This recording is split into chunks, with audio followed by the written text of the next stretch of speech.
Olá, estudantes da terceira série do ensino médio, tudo bem com vocês? Aqui é o professor Felipe, tá? E estou gravando mais uma videoaula de história para vocês, tá? Acompanhe aqui comigo o primeiro slide ó, na tela. Vamos ver o que nós vamos falar hoje. Continuaremos aqui, ó, a Revolução Russa, né? A gente falou a primeira parte, né, aquela introdução à Revolução Russa, né, mostrou como que a Rússia estava vivendo todos aqueles problemas sociais que eclodiram na Revolução, e agora a gente vai ver como que ela se desenvolveu, né, como que ela se concretizou de fato, tá? Vamos ver a parte 2 aqui, vocês podem ver no slide inicial aqui, né, o Lenin chamando a população, né, para a Revolução, né, aqui os três grandes articuladores também, né? O Lenin, o Stalin e o Trotsky. Então a gente vai entender tudo isso mais a fundo, tá bom? Como que essa revolução se desenrolou, porque ela houve, né? Mas tentaram derrubar ela também, tentou se fazer a contra-revolução, né? E aí gerou uma guerra civil. A gente vai entender isso melhor agora, tá bom? Vamos para o próximo slide, segundo slide. Vamos relembrar um pouquinho o que estava acontecendo na Rússia. A Rússia, em 1917 e anteriormente, né, estava passando por vários problemas sociais, né, advindos da má administração da monarquia czarista, né, o czar, a família Romanov, czar Nicolau II, dominavam ali a Rússia, né, e a Rússia era muito atrasada, né, nesse sistema tanto de monarquia czarista, né, era um grande império, mas um grande império pesado, cheio de dívidas, de problemas sociais, né, que era feudal ainda, né, em vários pontos tinha o sistema de feudalismo, né, que já era ultrapassado, né, nós estávamos falando de século XX já, né, com vários traços de feudalismo ainda, né, então as pessoas estavam indignadas, estavam com fome, estavam na miséria, né, e aí não aguentavam mais esse governo que onerava elas apenas, né, e fizeram a revolução, né. Mas vamos entender, em 1917 estava ocorrendo a Primeira Guerra Mundial, né, e além disso a Rússia entra na Primeira Guerra, né, vai lá ter custos com guerra, a população passando fome, e a Rússia entra na Primeira Guerra ainda para ter mais custo, né, e aí é uma das gotas d'água, né. A Primeira Guerra agrava a devastação econômica, social e política, né, como vocês podem ver aqui no slide. Em março, né, porque a crise se acentuou muito em 1917, em março o czar não aguentou e abdicou do trono, né, mas ainda tentou passar o poder para o irmão, mas o irmão não quis também, e aí eles formam a Duma, né, que é o governo provisório, onde tinha liberais, socialistas moderados, ali, pessoas que estavam insatisfeitas com o governo, mas queriam fazer a mudança de forma não tão radical, né, como os outros, os bolcheviques, né, que dominavam aqui mais os sovietes, né, os conselhos operários, né, eram formados por pessoas de pensamento mais radical, né, pessoas ali do chão de fábrica, né, de certa forma operários ali que eram mais engajados, né, formavam os sovietes, que eram conselhos populares, né, e tinha a Duma, que era o conselho oficial, que era uma junta que governava ali a Rússia no momento, devido à abdicação, né, à queda do czar Nicolau II, né.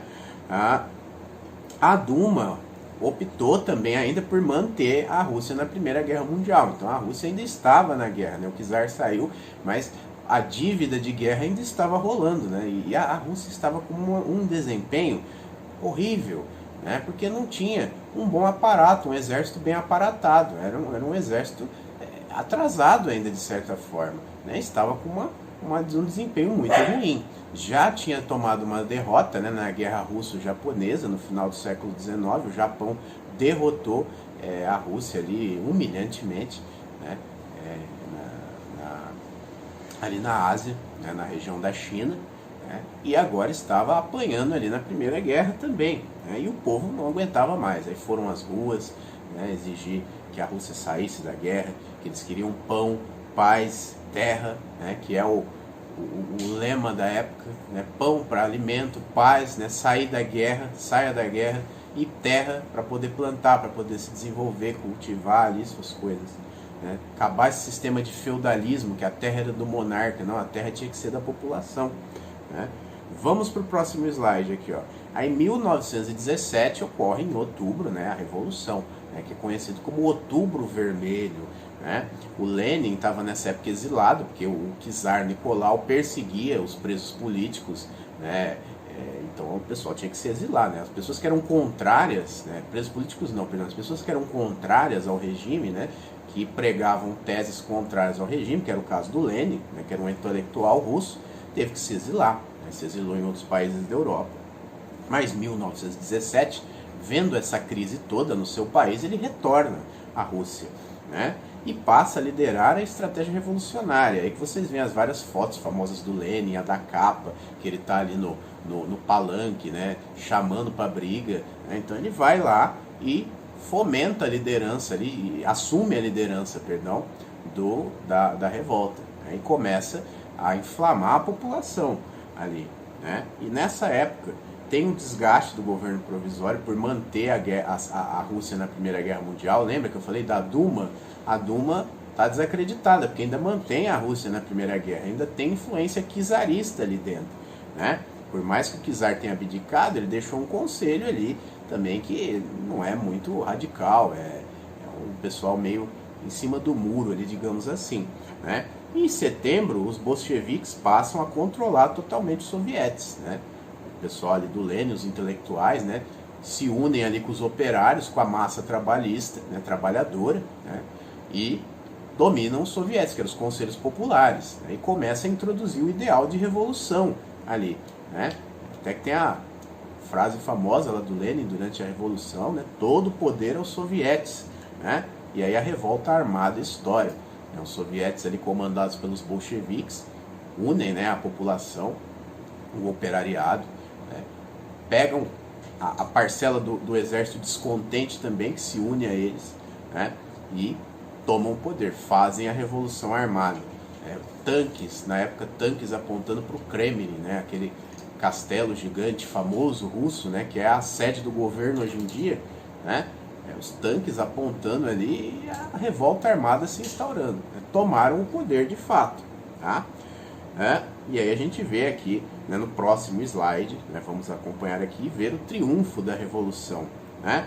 Vocês podem ver uma foto aqui, né, com o Lenin, Trotsky, que criou o Exército Vermelho, o Leon Trotsky, que era um dos companheiros ali do Lenin na Revolução, criou o Exército Vermelho, né, que é um grande exército, enorme, gigante, que combateu o nazismo na Segunda Guerra Mundial, né, que expulsou os nazistas do leste europeu praticamente. Aí foi o Trotsky que criou, né? Então tem essa foto aqui, o pessoal triunfando, né, com a Revolução, né, tudo feito, ó, tomamos o poder. Com o triunfo da Revolução em 1917, os bolcheviques propuseram uma reforma agrária. Olha isso também. Agora, novo governo, novas mudanças, né? Vira totalmente a dinâmica de governo. Eles mudam ali a Rússia de uma forma astronômica, né?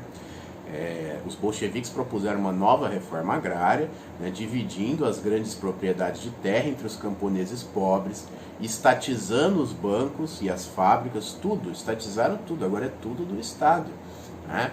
Você não tem mais a propagação de uma elite civil, né? Agora as riquezas são do Estado, são estatizadas, os bancos e as fábricas e os campos, né, que eles estatizaram, passaram o controle para as mãos do Estado e distribuíram, né, no caso das terras ali, para o pessoal cultivar, né? Incluindo também empresas estrangeiras, eles estatizaram, ó, colocaram controle direto das fábricas, né, pelos operários, né, e uma negociação de paz com os alemães, né, foi feita ali para a Rússia sair da Primeira Guerra. Então olha só as mudanças que os bolcheviques trouxeram, né, para o governo revolucionário da Rússia a partir da Revolução de 1917. Então, reforma agrária, estatização de bancos, empresas estrangeiras, inclusive, saída da Primeira Guerra. Então, veja isso. Eles estavam colocando ali a Rússia, de certa forma, em trilhos, né?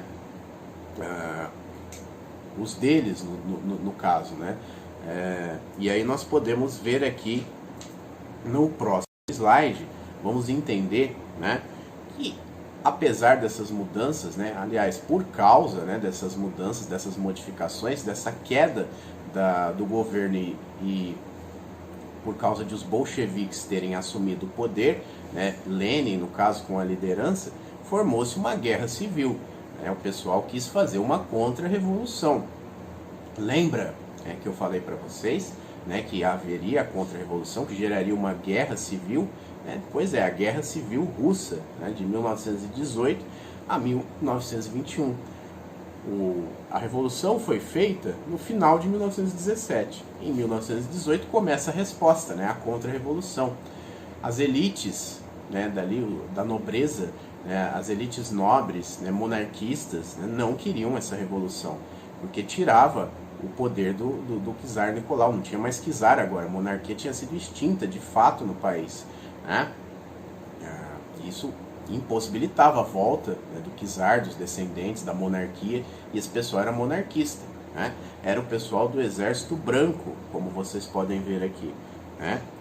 Lembra que eu falei que o Trotsky criou o Exército Vermelho? Foi nessa época, né? Tinha o Exército Branco, que era a serviço dos nobres monarquistas que iriam volta do czar, né, que a Duma restabelecesse tudo ali e ficasse na mesma, né? O pessoal queria que ficasse na mesma, o Exército Branco, né, que eram contra-revolucionários, né, formados por capitalistas e nobres ali, né, que eram contra, né, a revolução proletária dos bolcheviques. E esse pessoal era apoiado externamente por outros países, outras potências, que não queriam que a Rússia se desenvolvesse de maneira socialista, né, queriam que eles continuassem naquele sistema monárquico, né, porque facilitava as negociações, né, tinham interesses por trás disso, e eles eram aliados também das monarquias. Eles não queriam um governo socialista ali que fosse embater diretamente com o capitalismo, que é o que aconteceu de fato, né, após a Segunda Guerra Mundial, né, durante a Guerra Fria. Isso gerou grandes atritos aí para o capitalismo, né?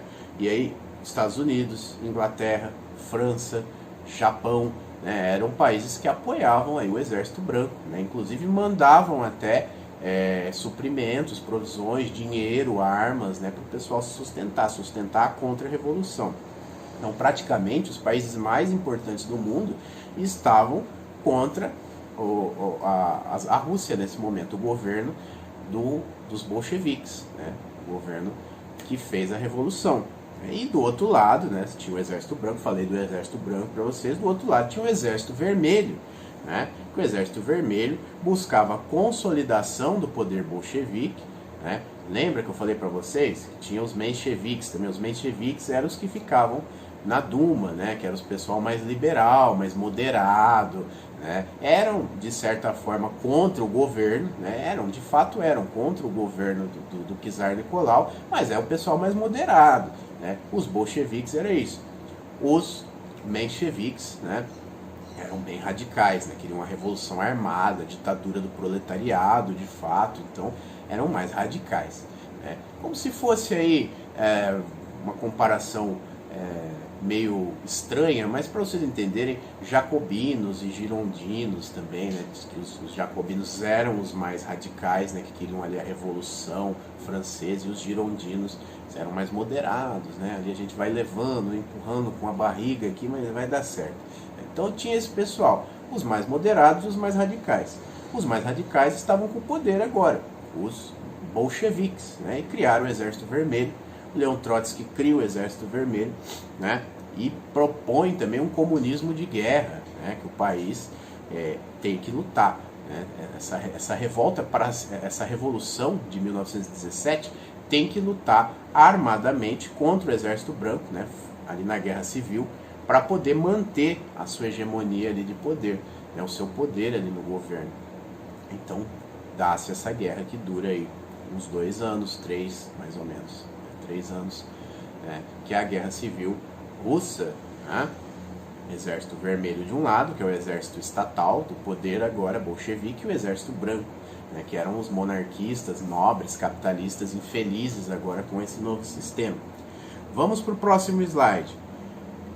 Com tudo isso, né, acontecendo, o Exército Vermelho vence, né, esmaga o Exército Branco, né, de certa forma, e a revolução permanece, né? O governo revolucionário permanece, o governo bolchevique, né? Lenin é agora o grande líder da União da Rússia, né? E em 1922, veja bem, é uma coisa muito interessante para a gente a gente vê. Tem a criação da NEP, né? São medidas do governo Lenin, medidas de governo, e a fundação da União Soviética, né? A gente precisa entender isso. A NEP é uma nova política econômica, o significado, né? Nova política econômica. O que é? É um recuo, né? Que apesar dos bolcheviques pregarem a ideologia comunista, né? Eles sabiam que o país funcionava em outra dinâmica. Então, para arrumar o país, né, para conseguir recursos econômicos para o país, da Rússia no caso, tiveram que usar de certas políticas capitalistas também, né? Por mais que eles fossem comunistas, usaram de algumas políticas capitalistas, né, que são as NEPs, que é um certo capitalismo de mercado, né? Abriu mais a economia, né? A liberação da atividade privada para a produção agrícola, por exemplo, comércios e bens de consumo sob forte regulação estatal, né? E descentralização política, né? Abriu mais as coisas, né? O Lenin viu que tinha que dar, como ele mesmo disse, né? Dar às vezes um passo para trás para dar dois para frente, né? Então fez ali as NEPs, né? Abriu um pouco o mercado, mas com total regulamentação ali do Estado, né? Assim como Franklin Delano Roosevelt fez, né? Na crise de 29, por exemplo, ele usou de medidas mais sociais, voltadas para a esquerda, para as políticas de esquerda, né? Voltadas mais para o socialismo, né? E foi até acusado, né? Nos Estados Unidos de comunista, por exemplo, né? Na época, lá na década de 30, 1930. Mas o Franklin Delano Roosevelt também usou de políticas sociais mais voltadas para a esquerda, por exemplo, para sanar uma crise de um país capitalista. Então veja, não é porque o governo, né, tem um ideal, né, seja de esquerda ou de direita, que ele vai sempre seguir isso, né? Às vezes ele vai ter que usar de políticas do outro lado ideológico para poder se manter ali no poder e para as coisas darem certo, né? Foi o que o Lenin fez com a NEP. E aí, em 1922 também se cria, olha, em 1922 acontecendo muita coisa, né? Também acontece essa semana de arte moderna aqui no Brasil, olha, mas em 1922 cria-se a União das Repúblicas Socialistas Soviéticas, o famoso URSS, né? A Rússia ali junta todas as terras que eles têm, né? E forma um blocão ali, né? A União Soviética, né? Todo mundo junto ali, até tem o símbolo aqui, né? O brasão, né? Com as terras aqui unidas pela agricultura, pelo trabalho, né? Enfim, constrói um hino também majestoso, um hino nacional, né, majestoso, que é aproveitado até hoje por causa da melodia, que é fabulosa, mas forma-se a União Soviética. Só que aí tem uma coisa que acontece que é inesperado, né, ou esperado, mas que não era para acontecer ali de fato. O Lenin morre em 1924. Lenin, ele sofre um derrame, né, e fica em estado deplorável, né, fica parecendo um cadáver vivo quase, e vai morrendo ali, vai definhando. E ele está nesse processo, né? Em 1922 já está doente e está morrendo, né? E em 24 vem e morre de fato, né? Com 50 e poucos anos, né? Deixa a esposa, né, Krupskaya, que ela continua o trabalho dele até, mas ele morre e a liderança ali fica vaga no momento. Vamos para o próximo slide para a gente entender mais isso. Mas olha isso, a liderança ficou vaga e tinha uma disputa ali entre dois grandes nomes para assumir, né, essa liderança. O Leon Trotsky, que eu falei para vocês, que criou o Exército Vermelho, que era um grande aliado do Lenin, e o Joseph Stalin, né, o Stalin, famoso Stalin, que ficava mais recluso ali, né, não aparecia muito, né, na época, comia pelas beiradas ali, como a gente diz hoje, né, então conseguiu vencer essa disputa, né, conseguiu chegar ao poder, né, porque o Trotsky ficou isolado politicamente, né, o Stalin fez um monte de publicações, né, em jornais, né, escreveu, não propriamente a figura do Stalin, mas o governo dele ali, a equipe dele, né, trabalhou para que a imagem do Trotsky fosse negativada, né, inclusive com fake news também da época, né, manchando a imagem do Trotsky, né, politicamente. O Stalin sobe ao poder dessa forma e o Trotsky, em 1929, é expulso da União Soviética, né, considerado como inimigo da pátria, da nação, e é expulso. Em 1940 é assassinado, né, no México, depois de ter tido um relacionamento ali rápido, né, com a Frida Kahlo, né, que tem essa junção das duas histórias também, né, uma pintora mexicana com um revolucionário comunista da Revolução Russa, né, eles tiveram ali uns encontros e ele veio para o México fugindo, né, porque ele estava se exilando, né, ele estava fugindo do governo soviético, né, porque o governo soviético considerava ele um inimigo da nação.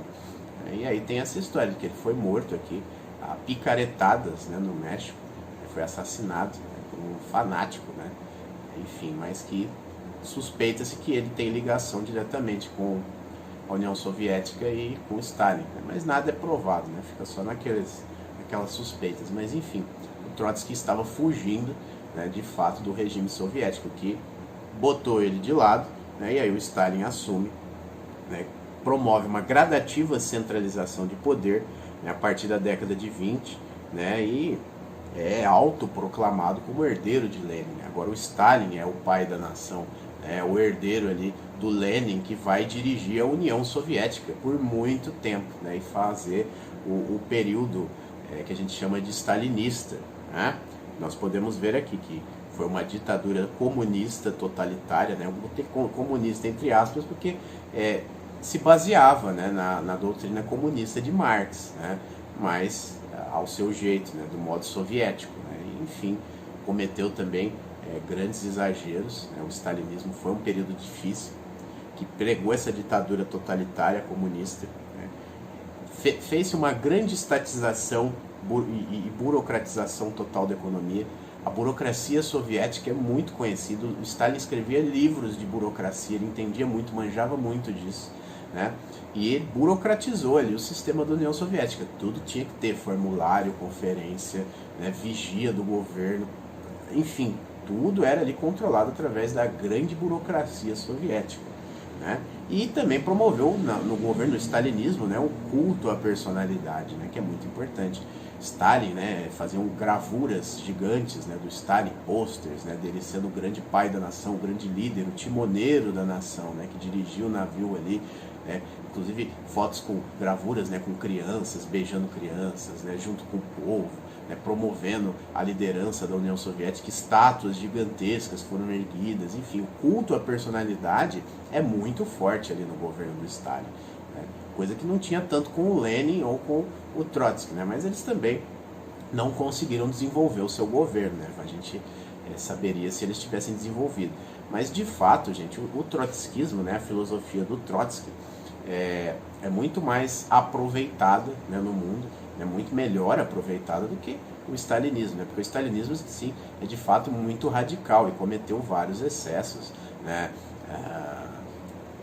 Principalmente com os países ali agregados da União Soviética que sofreram mais, enfim, não é uma filosofia tão interessante, né, para as políticas de esquerda hoje em dia, ao meu ver. O trotskismo, né, a filosofia do Trotsky, ela é bem mais melhor aproveitada, né, ao meu ver, né? E foi isso aí que causou esse embate, né? A filosofia trotskista, a filosofia stalinista, né, que causou aí na vitória, né, do Stalin, e o Trotsky ficou mais deixado de lado, né, e assassinado até, né? Mas a filosofia dele é bem mais interessante que a do Stalin, ao meu ver, né? Então nós temos aqui esse cenário, né? E aí o stalinismo perdurou, né, até 1953, né, que foi a morte do Stalin. Stalin morreu ali, né, teve um derrame, né, morreu, e aí depois, né, assume outro governante, né, Nikita Khrushchev, mas enfim, esse período stalinista, né, durou até 1953, né, e foi um período de grandes obras no governo, né, obras majestosas, gigantes, né, construção de fábricas, cidades, muita coisa aconteceu ali, porque de fato, economicamente, a União Soviética desponta com o governo do Stalin, né? Ele constrói uma União Soviética ali robusta, forte, né, e também vence a guerra, né, a Segunda Guerra Mundial, uma grande contribuição do povo soviético, né, que expulsou os nazistas ali do leste europeu, né? Então a União Soviética ela apenas cresce de maneira gigantesca nessa época. Só que também cometendo, né, o governo do Stalin cometendo vários exageros, vários abusos, né, matando muitas pessoas também, promovendo fome em alguns lugares, né, por causa de políticas mais centralizadoras, enfim. Então é um período bem controverso, mas de fato a União Soviética cresce economicamente, né, vertiginosamente, né, vamos dizer assim, e vence a Segunda Guerra, né. Sem os soviéticos, a Segunda Guerra teria tomado outros rumos, bem piores. E vamos para o próximo slide, que é isso, gente. A gente conseguiu aqui sintetizar um pouco, entender, né, a Revolução Russa, como que foi aí o período de início, o período de consolidação até o Stalin, né? Eu sei que é muita coisa para a gente absorver, mas espero ter deixado as coisas claras. Se vocês tiverem alguma dúvida, me chamem, não guardem dúvida, por favor, me chamem no WhatsApp, no Instagram, no Facebook, em qualquer lugar das minhas redes sociais. Eu estou na escola também, depois do lockdown, né, quando acabar isso, a gente volta para a escola também. Qualquer coisa vocês me chamam lá também, entendeu? E é isso, não fiquem com dúvida, tá? Obrigado, se cuidem, tá? Fiquem em casa, mas se tiver que sair, siga os protocolos, usa máscara, álcool em gel, pratique o distanciamento, enfim, sobreviva nesse caos aí que a gente está vivendo, tá bom? Um grande abraço, boa semana e bons estudos, tchau!